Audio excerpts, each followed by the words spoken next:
స్తోత్రాన్ని వందనాలు.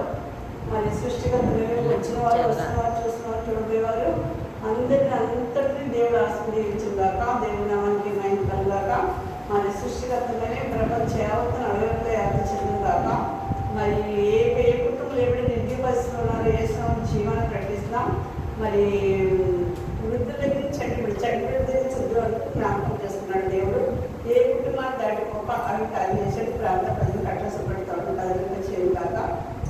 కొన్ని కుటుంబాన్ని సమస్తాన్ని సర్వదేవుగా తండ్రి కుమార పరిశుద్ధంగా అయ్యా నీ కొన్నాళ్ళు ప్రభుత్వాన్ని కొన్నాళ్ళు సృష్టికర్తని సూర్యులు సృష్టికర్తని కొన్నాళ్ళు సృష్టి స్తోత్రం చెల్లించుకున్నారు. అయ్యా సర్వమానవాణి సమస్త పరిశుద్ధ రాజధికారి మనుషులు జ్ఞాపకం చేసుకుని అనవసరాలు జ్ఞాపకం చేసుకున్న ప్రభావ రక్షణలు వారు రక్షణ పొంది కోరుకుని ఉన్నారు ప్రభు. వారందరికీ రక్షణ స్వస్థత చేస్తున్నాము ప్రకటిస్తున్నాం. అయా మా నుంచి అప్పుడు ఇప్పుడు ఎప్పుడు ఇంకెప్పుడు అధికత్వం చేసిన దేవా అయా ప్రపంచ యావత్తు ప్రతి గృహాన్ని డోర్ టు డోర్ మా నుంచి దర్శించండి. ప్రతి కుటుంబానికి ప్రతి బిడ్డకు ప్రతి కుటుంబం రక్షణ స్వస్థత చేస్తున్నాము ప్రకటిస్తూ మీరు మాకు ఇచ్చిన బిడ్డలు మమ్మల్ని ప్రభావ సేవల్ని ఇచ్చిన దక్షిణ హస్తం కొద్దస్లో పెట్టుకుని మీ కాపులో కలుసుకుంటూ వచ్చిన బిడ్డలకు మీ కళ్ళలో జ్ఞానాన్ని తెలుగు వేచి తెచ్చేసి అయా తల్లిగారి సేవను కూడా విడుదల పనులు చేసి మా దేని కుటుంబాలు దేని సేవలు ఇచ్చిన దక్షిణ హస్తం కొద్దస్లో పెట్టుకుని ఇప్పుడు మీ కాపులో కలుసుకుంటూ నన్ను తగ్గించుకుంటూ నల్లమని హెచ్చించుకుంటూ జీవంగా వేస్తున్నామని ప్రార్థన చేసి అడిగి పెట్టుకుంటున్నాము. పర్వాలేదు ఆమె దేవుని నామానికి మహిమ కలుగుగాక.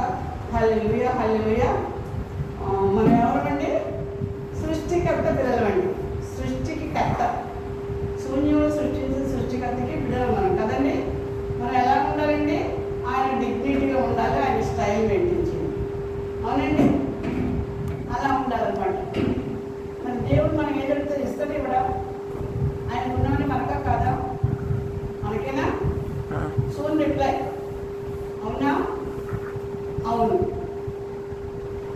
అందుకని మనం ఏం చేయాలంటే దేవుని స్తుతించాలి, దేవుని నామాన్ని భయపరచాలి, దేవుని నామాన్ని గణపరచాలి, ఆయన నామాన్ని కీర్తించాలి కదండి. అవునా? అలా చేయాలి. మరి ఇప్పుడు మనం ఏం చేద్దామంటే చిన్న పాట పడుకొని చిన్న వాక్యం గొప్ప కార్యాలు, చిన్న ప్రార్థన అద్భుత కార్యాలు. దేవుని నామానికి మహిమ కలుగుగాక. హల్లెలూయా. కదండి మనం ఏం చేద్దాం? చిన్న పాట.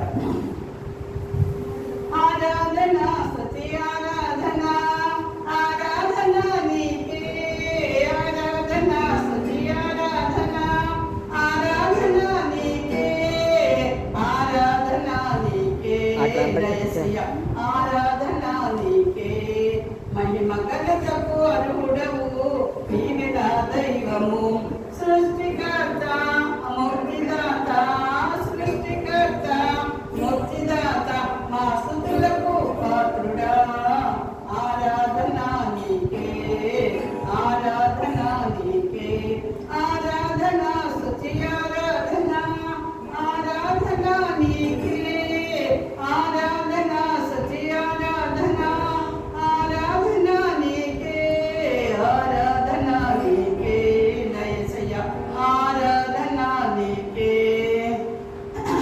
దేవుని నామానికి మహిమ కలుగుగాక. తెగిపోతే దేవుని నామానికి మహిమ కలుగుగాక. అయిపోయింది పాట. ఆంగా ఉండాలి ఇక్కడ మటుకు. దేవుని నామానికి మహిమ కలుగుగాక. తర్వాత నేర్చుకుంటాం. మరి చిన్న వాక్యం చదువుతున్నాను. దేవుడు గొప్ప కార్యం జరిగించాలి.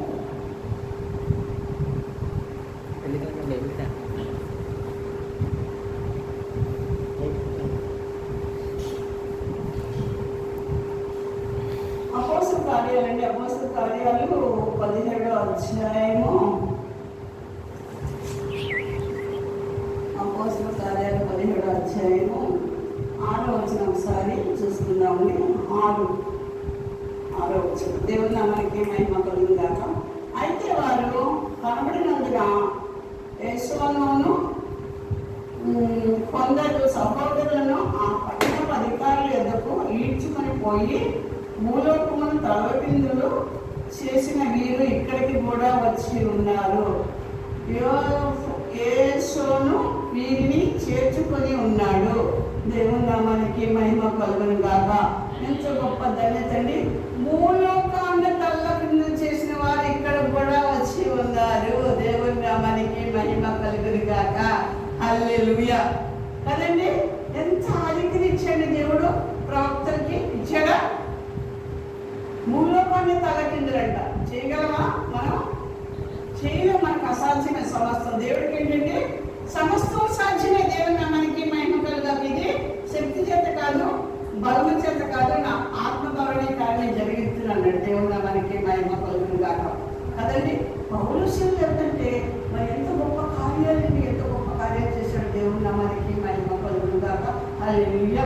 ఎంత గొప్ప కార్యాలు చేశాడు పౌలు శివుడు అంటే మీరు అది 11వ వచనం చూసుకున్నాం ఒకసారి. మీరు తెస్సలోనికలో ఉన్న వారికంటే గనులై ఉంది, వారికంటే గనులై ఉంది కనుక ఆసక్తితో వాక్యమును అంగీకరించి పౌరులు శీలులు చెప్పిన సంగతులను అలా ఉన్నవో లేవో అవి ప్రతి దినము లేఖనములు పరిశోధించుతూ వచ్చింది. అందుచేత వారిలో అనేకులు గంటగల గ్రీసు దేశస్తుల్లో స్త్రీలను పురుషులను చాలా మంది విశ్వసించిన దేవుని మనకి మహిమ కలుగును గాక. కదండి. మీరు వాక్యం ప్రకటిస్తుంటే అది కరెక్టా కాదా? మళ్ళీ ఏం చేస్తారండి?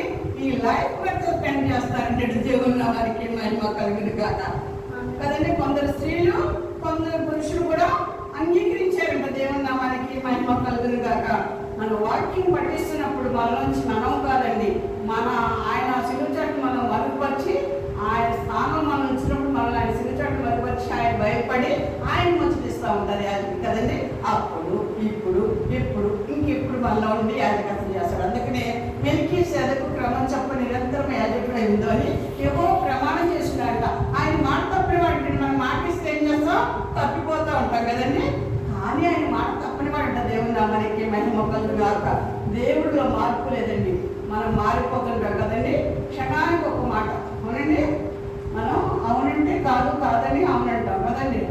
కానీ దేవుడు అన్నాడు అవునంటే అవును, కాదంటే కాదు, ఆ మాట మీద ఉండాలన్నాడు. అవునండి. పరిశుద్ధాత్మ నింపబడితే పరిశుద్ధాత్మ వరం పొందుకుంటేనంట మనం అవునంటే అవును, కాదంటే కాదు. మనం కూడా నేను పరిశుద్ధులు, మీరు పరిశుద్ధులు, మీరు నేను నీతిమంతులు, మీరు నీతిమంతులుగా ఉండాలండి దేవుడు. ఎప్పుడైతే సర్వోన్నత శక్తి మనం కమ్ముకుంటుందో, సర్వోన్నత శక్తి నేను కమ్ముకుంటుంది, నీకు పరిశుద్ధి పడతాడు దేవుడు. మాట పడతాడు. 1:35 కదండి వచనం ఉంటుంది. దేవుని నామానికి మహిమ కలుగును గాక.